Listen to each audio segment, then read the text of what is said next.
मी योगेश कोलते आपलं स्वागत करतो आणि आता पाहूया बातम्या विस्तारानं।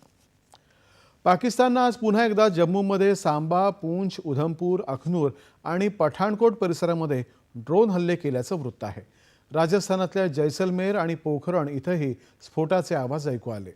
बाडमेरमध्ये सुद्धा ड्रोन हल्ल्याचा प्रयत्न पाकिस्ताननं केला, मात्र भारतीय सैन्याने हे सगळे हल्ले परतवून लावले आहेत। या हल्ल्यामध्ये कुठल्याही हानीचं वृत्त नाही।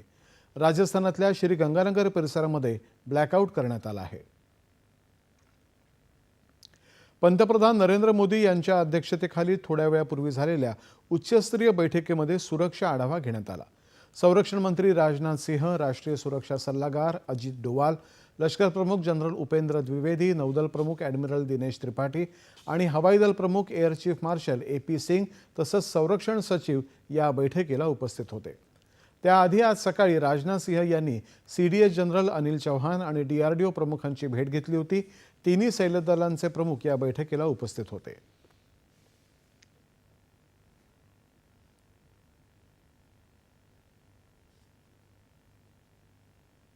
भारत पाकिस्तान सरहद्दीच्या भागामध्ये अकारण तणाव निर्माण करण्यासाठीच्या कृत्यांची जबाबदारी घेण्याऐवजी पाकिस्तान पुन्हा पुन्हा खोटे कांगावे करत आहे, असं परराष्ट्र सचिव विक्रम मिस्री यांनी आज घेतलेल्या पत्रकार परिषदेत सांगितलं। काल रात्री पाकिस्ताननं केलेल्या